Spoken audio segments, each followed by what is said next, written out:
who, while she may be vertically challenged, more than makes up for it with agility and strength and total moxie. Look at this. She really showed it in Vancouver. Those under you. She turned 69 this year and proving that nothing is impossible. And, Peter, we're going to clear off the table up in the loft for you and see how you fare. Yes, Johnny, you ready to try the flange? I can't. There's no way I'm strong like Tamara Moscovina. How about you, Tara? I don't think I could do that. Come on now. Let's go. I just don't. I mean, I'd work on it, but I don't think I'd get there. She's amazing, though, what she can do, not only with that, but what she's done for pair skating. What are your thoughts so far in the pairs competition?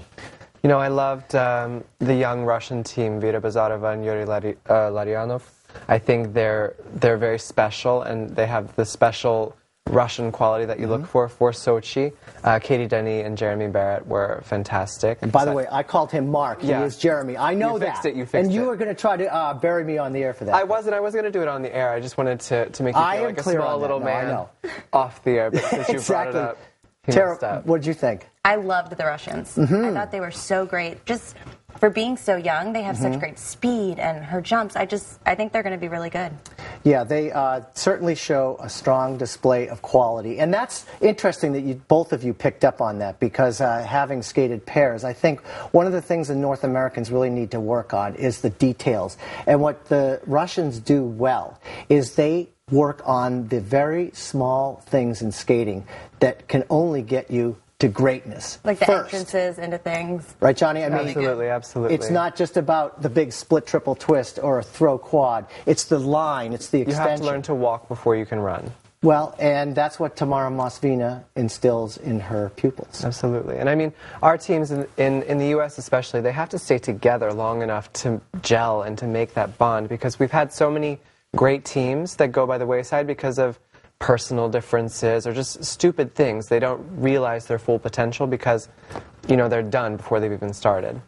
Right, exactly right. So I think those are some of the things that they can certainly work on, and as a country, we need to address that in order to be really competitive and get up into the top three. What did you think of the Canadian pair team? The way we were. Yeah, I love that program. Just the way they skate, so artistic and just different. You always know that they're going to be a little bit different. I like them. I love the Chinese too, Zhang and Zhang. I thought they were fantastic. Everything was so high-flying and so unique. And she's got a new haircut, which I really liked for her. Exactly right. The side-by-side triples, when you guys are watching that, for us, it's a real nail-biter, because as skaters who perform so much pairs with lifts and throws and spins, when you set for a triple toe loop, you're stepping out of your world for a minute. But you have to worry about someone else. I remember I did side-by-side triple toes with Kurt on Stars on Ice. And it was so difficult because we had our own timing and we would just go for it. And, it took a long time to get used to each other jumping side by side. And in unison, it's so hard. I mean, you can see so many pairs that jump out of sync. Right. I mean, you need that timing from the ground up. So, I mean, the Chinese definitely have it down. They get paired up when they're very young. They learn the technique the same exact way, so they can do it exactly the same way. It's really impressive the way they do it. Exactly right. Katie Denny, only a teenager, and when she gets out on the ice, just powers through the program. What is it that you appreciate in her attack? Just the style of her skating. She's so energetic, and not only that, she's happy to be out there. And that's what skating's all about, that passion, and she has it. She's such a superstar diva.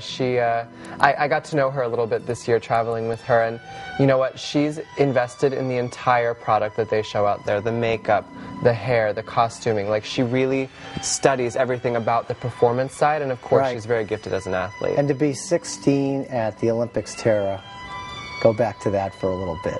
Well, I mean, the thing is when you're 15 and 16 and you're at the Olympics, you don't think anything of it. You're like, why is everyone talking about my age? So I think it really depends on the skater, and it's not about age. It's not about give them time. Some skaters are memories. But, you see these skaters that are 16 and they're so well advanced already and they're so talented. So it's fun. And an enormous amount of pressure that goes with it. Absolutely. I mean, I was never a 16-year-old girl competing in the Olympics, but I mean, I feel like there's so much pressure, but at the same time, you're a 16-year-old girl, right? I mean, you go out there, you do what you've learned to do, and you enjoy that moment. I mean, that's what it looks like from the outside. You do, but I feel like you definitely know what's going on. There's a lot of pressure. That opening pose, my legs were shaking, and I was like, stop. You know, I have to get into it. So it's when you're young, you can go out there and have fun. And I was able to really block everything else out around me. Yeah, you were. But there's still a lot of pressure. Yeah. You were slightly focused, I'd say. I was focused. And how about the scream when you found out that you'd won? I'm still hearing I can hear it right now. Can you remember? I can hear it right now. No, the thing is I went out there so focused on what I had to do, my elements, skating a clean program. I always just wanted to skate a clean program. And so when I was done, I was so relieved and excited. And then when I was sitting there, I was like, oh my gosh, marks. And that's when I think I just went over. I just couldn't believe it. I was in shock. Oh gosh, that's such a great memory. Now, real quick, looking forward, what do you think is going to happen in this last group? It's going to be a nail biter. I mean, I love all four teams. I love the Germans. I love Peng and Tong. I love I'm excited about Mukhor Tvechenkov and Kavaguti Smirnov. I think both Russian teams, they're so different. Well, 2.5 Russian teams, I suppose. 1.5 Russian teams with the Japanese girl. But I mean, you know, it's really the creme de la creme of pair skating in this last group. Yeah, it's going to be exciting. I can't wait for the Chinese, but I want to see about the quad sao. I'm excited. Well, we're going to see soon enough, and we're going to be back with our continuing coverage of the World Figure Skating Championships in just a moment. Okay, we're back here in the skating loft at Universal Sports Studios, World Figure Skating Championships, the pairs, last group coming up. We've talked about the Russians, we've talked about the Chinese, but we haven't talked about the two-time world champions, Savchenko and Zolkovi. Sholkovi.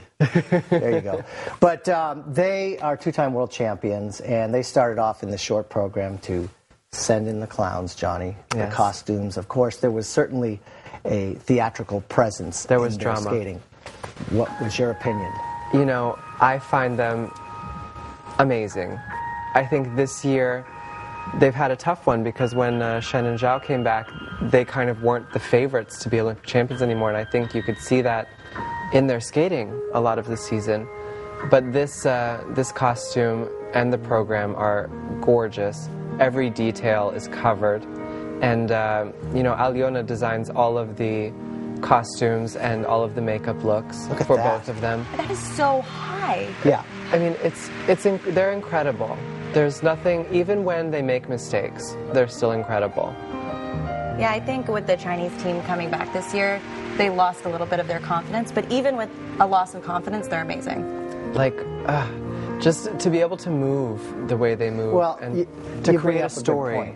I have been high on them for a long time because just the most basic things, their simple crossovers are so well matched, and they have a soft quality in their skating that's hard to do, to look that gentle and have such explosive power. Absolutely. And you know, I was saying earlier about Jian Tong that he was the best male pair skater there is in the world, and I believe Alyona Savchenko is the best female pair skater in the world. So put the two together and you could really have something. Why do you say that?